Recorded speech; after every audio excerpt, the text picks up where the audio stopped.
আজ কিছু পাকা এবং কাঁচা আমের আমসত্ব করছি। তো চলুন দেখি কি করা যায়। আমি এই কাঁচা আমগুলোকে ছিলে গ্রেট করে নিব আর পাকা আমগুলোকে পিউরি বার করে নিব। তারপরে আমি চলে যাব আমসত্ব রেডি করতে। তাহলে আমার সাথেই থাকুন। কাঁচা আম আমি গ্রেট করে নিলাম এই গ্রেটারটা দিয়ে।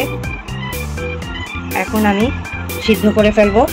এগুলো আর দেখাচ্ছি না, যেহেতু ভিডিওটা লম্বা হয়ে যাবে। তো আমি সিদ্ধ করে নিচ্ছি এই দুইটা একসাথে। আমি আমের পিউরির মধ্যে কাঁচা আমটি দিয়ে দিলাম, স্লাইস করে কেটেছিলাম যেগুলো। এই এখন এটা সিদ্ধ হয়ে যাচ্ছে, গলে যাচ্ছে।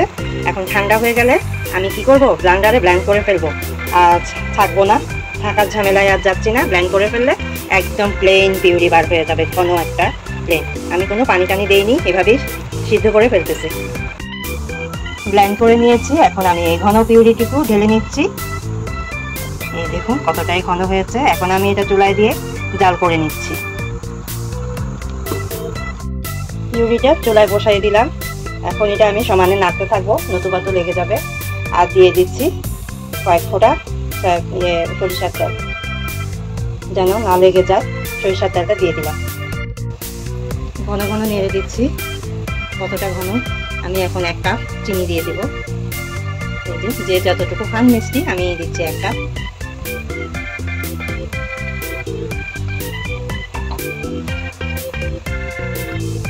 একটু পরে পরে নাড়া দিতে হবে, নাড়ার উপরেই রাখতে হবে।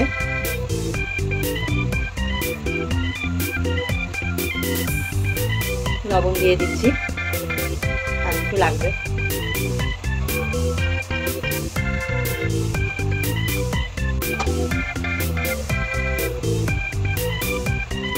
ভালো ঘন হয়েছে, বেশিক্ষণ জালও করতে হবে না, এমনি ঘন।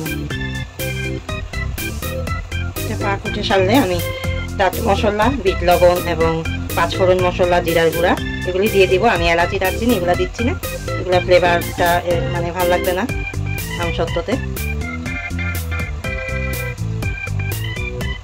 রেডি হয়ে যাচ্ছে, আমার সাথেই থাকুন আর দেখতে থাকুন। আমি আমার পিউরিটাতে একটু সরিষা তেল দিয়েছি বলে মানে দারুণ হয়েছে স্বাদটা, একদম দোকানের মতো মনে হচ্ছে, দোকানের চাইতেও ভালো। দারুণ ফ্লেভার এসেছে, আর মশলাগুলো দিলে আরো ফ্লেভার চলে আসবে। দিয়ে দিচ্ছি চাট মশলা কিছু,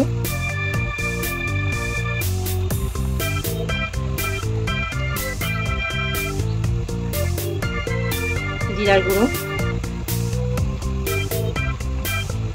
5 ফোড়ন গুঁড়ো তো দিতেই হবে। আমি এগুলো সব ড্রাই করবো, মানে ভেজে, খোলায় ভেজে ব্লেন্ডারে গ্রাইন্ড করে রাখছি। এখন কাজের সুবিধার্থে এখন আমি এগুলোতে মিশিয়ে ফেলতেছি। আর দিব চিলি ফ্লেক্স, চিলি ফ্লেক্স।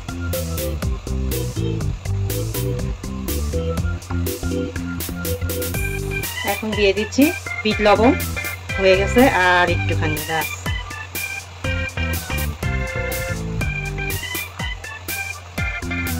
একদম ঘন পিউরি হয়ে গেছে। আমি এখন ট্রেতে কিছু সরিষা তেল মাখিয়ে ছাদে কিংবা বারান্দায় যেখানেই হোক আমি রোদে দিয়ে দিব। আমি হাতে একটু তেল মেখে নিচ্ছি সুবিধার্থে। পিউরিটা ঢেলে দিচ্ছি।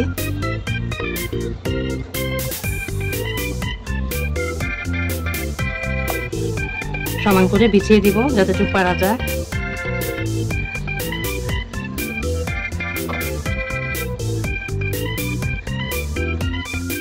এই যে দেখেন আমার আমসত্ত্বের কি অবস্থা। ছাদে দিয়েছিলাম রোদে, কে যেন খেয়ে ফেলছে। মনে হচ্ছে আমার আমসত্ত্বটা খুবই মজা হয়েছে, এর জন্য তারা লোভ সামলাতে পারলো না, খেয়ে ফেললো। তো আমি এটা দেখে খুব দুঃখিত হলাম এবং ঘরে নিয়ে আসলাম, আর আমি আমার বারান্দায় রোদ দিয়ে দিলাম। আমসত্ত্বটা শুকিয়ে আসছে এই যে, আর একদিন দিলে হয়ে যাবে। আমি কেটে বাকিটা ভিডিও করে ফেলবো।